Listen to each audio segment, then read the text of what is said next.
नमस्कार, आपके साथ में रोहित कुमार। आप न्यूज फॉर नेशन पर। त्योहारों का सीजन खत्म हो गया है और अब देश चुनावी मोड की तरफ तेजी से आगे बढ़ रहा है।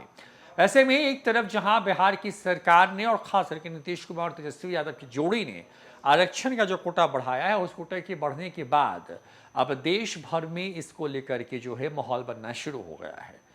ऐसा लग रहा है कि अमित शाह या फिर बीजेपी जो है इस कदम के बाद जो है वह सख्ते में है, लिहाजा उन्होंने भी आरक्षण को बढ़ाए जाने का ऐलान कर दिया है। लेकिन आरक्षण बिहार के तर्ज पे नहीं बढ़ेगा, बल्कि किसी के आरक्षण को छीन करके किसी के बढ़ाने के फॉर्मूले का ऐलान किया गया है।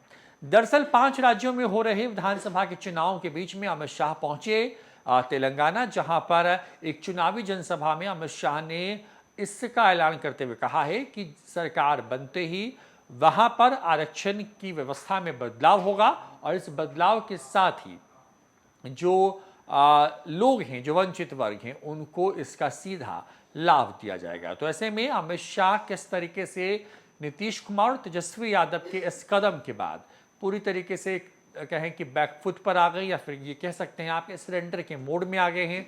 आरक्षण के मामले पर किस तरीके से अमित शाह ने एक कदम आगे चलने की कोशिश की है ताकि वोटों को पोलराइज किया जा सके, दिखाते हैं इस पूरी रिपोर्ट में। बिहार के सीएम नीतीश कुमार ने साल 2024 लोकसभा चुनाव से पहले बड़ा दाव चला है, तो अब बीजेपी भी तेलंगाना में सीएम नीतीश कुमार के दाव को अपने स्टाइल में चलने जा रही है, जिसका ऐलान खुद अमित शाह ने किया है।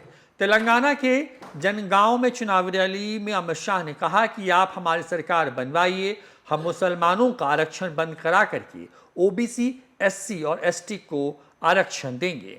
दरअसल बिहार में आरक्षण का दायरा अब 75% हो गया है।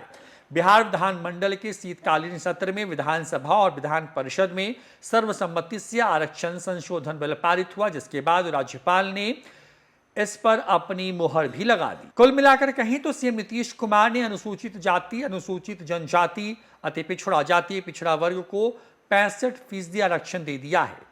वहीं आर्थिक रूप से कमजोर सामान्य वर्ग वालों को पहले की तरह 10% आरक्षण का लाभ मिलता रहेगा। कहा जा रहा है कि यह बड़ा दाव है। फिलहाल बिहार में बीजेपी इस दाव को काटने के लिए रणनीति ही बना रही है। इसी बीच गृह मंत्री अमित शाह ने तेलंगाना के जनगांव में चुनावी रैली में कहा कि केसीआर ने ओबीसी के दबाव में आकर के पिछड़ा वर्ग, ओबीसी और एसटी का आरक्षण छीनकर मुसलमानों को आरक्षण देने का काम किया है।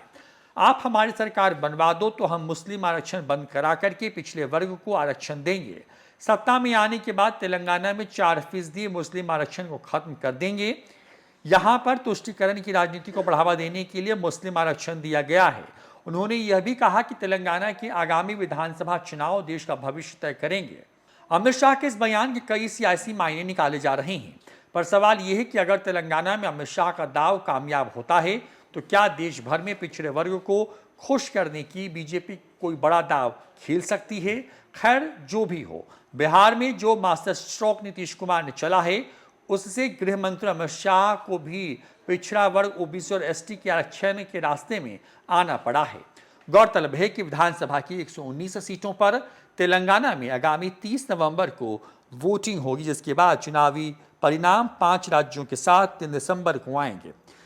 लोकसभा चुनाव से पहले इन 5 राज्यों के विधानसभा चुनाव को सेमीफाइनल के तौर पर देखा जा रहा है।